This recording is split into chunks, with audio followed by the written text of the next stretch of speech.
Hi, my name is John Kongsvik. I am the director of TESOL Trainers, and I'm here to share with you some information about SIOP and online instruction. In particular, I'm interested in giving you a couple of virtual strategies that really can set you and your students up for success when it comes to SIOP. So first of all, what is SIOP? Well, stands for Sheltered Instruction Observation Protocol. It's a framework for teaching that has 8 different components, and under those components, there are different features. In fact, there's 30 in total. Many of these are very familiar to all teachers. It basically reminds teachers of what to do in order to reach every student.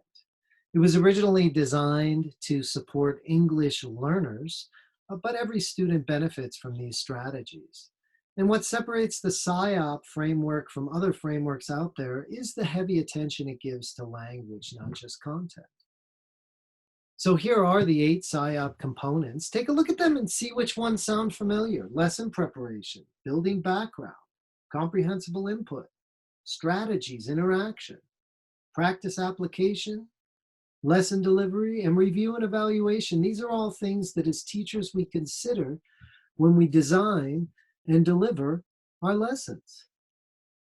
Now here's some key terminology you're going to run across in today's presentation. We've got appropriate, concepts, TAP, explicitly, and the acronym SWIRL.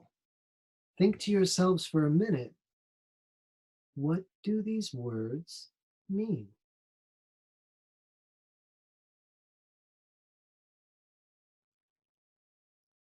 Great.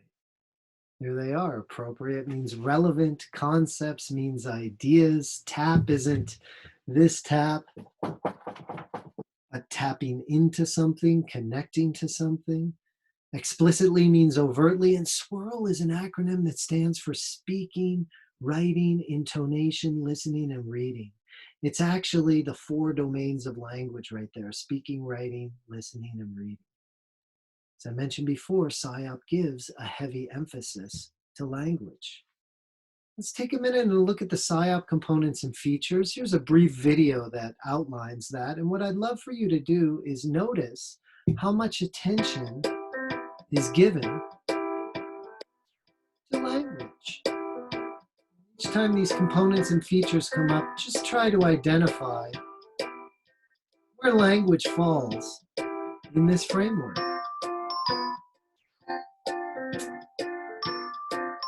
Here we go.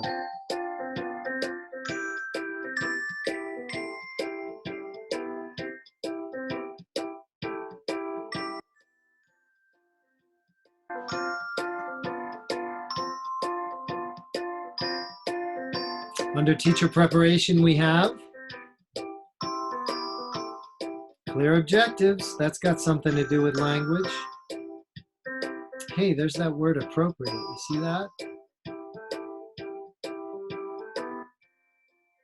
The second component is building background. Notice where language shows up. Emphasize key vocab.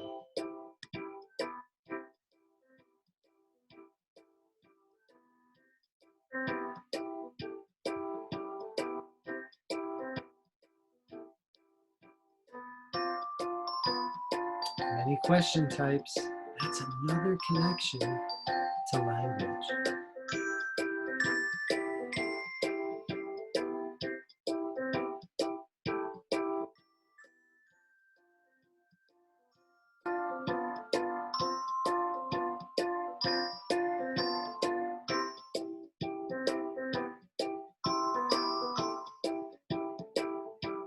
Practice and application. There it is again, swirl.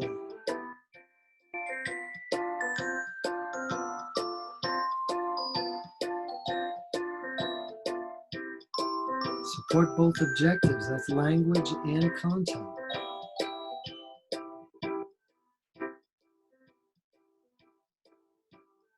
Here's the last one.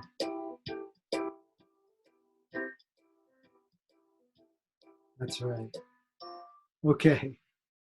To recap, what that video was highlighting is take a look at these 8 components and the connection that it has with language. Under lesson preparation, we've got language objectives and language practice. Under building background, we have emphasizing key vocabulary. Comprehensible input asks us to give appropriate speech and give clear instructions, also has to do with language. Under strategies, it's using a variety of question types. If you ever heard the acronym HOTS, higher order thinking skills.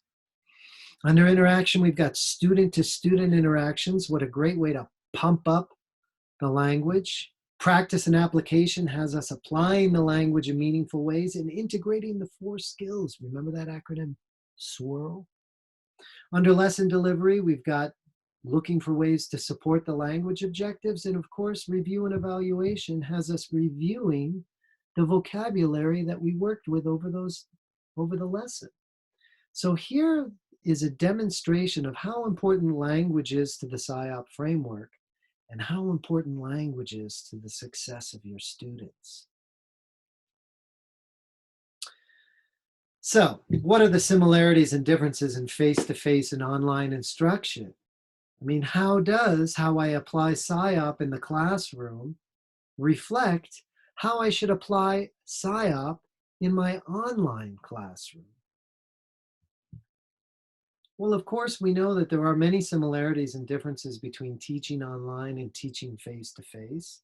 And yet, students still got to learn, teachers still got to teach. And while maybe engaging students and the way we go about it is a little different, the fact of the matter is SIOP fits really well in the virtual classroom too.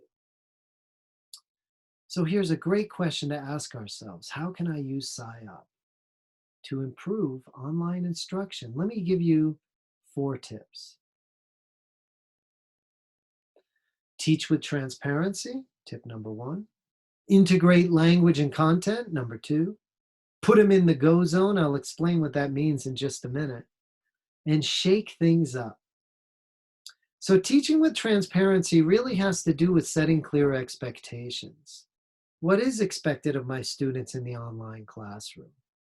How do my students chat or screen share or respond to a question in an appropriate manner?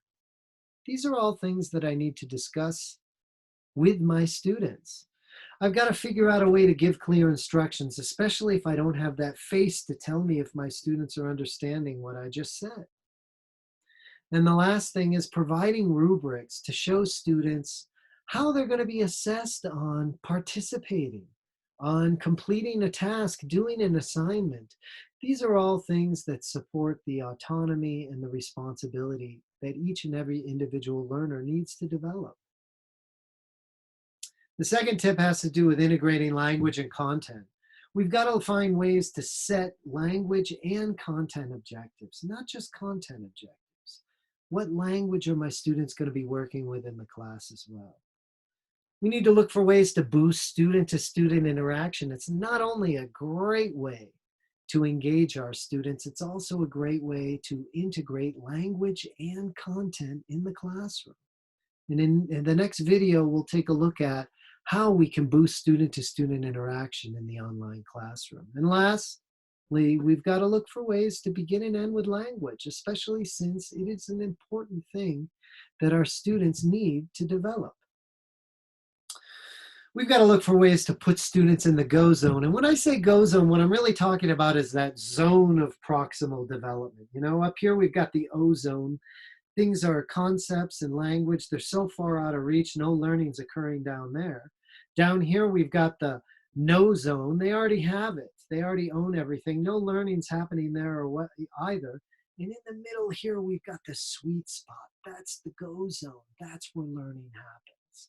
And we've got to look for ways to scaffold our students to get there.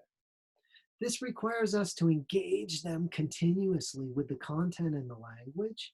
And it also asks us to assess our students often to see if we're scaffolding them correctly, see if we're engaging them correctly, and to see if there's other things that we need to adjust or tweak to meet their learning needs better.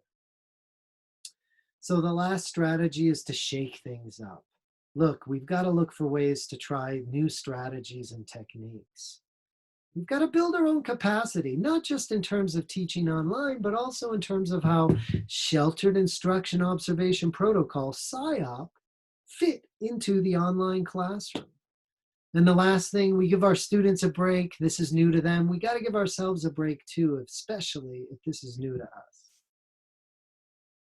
So you remember those key terms: appropriate, which means relevant concepts, meaning ideas, tap, not this tap, but this one, connecting to. Explicitly, we've got overtly, and remember what the acronym SWIRL means: speaking, writing, intonation, reading, and listening. Right. So think about this brief presentation on SIOP and online instruction. What's your takeaway from these tips? Teaching with transparency, integrating language and content, putting students in the go zone, and shaking things up. My name is John Kongsvik. I'm the director of TESOL Trainer, and we are your scaffold to success.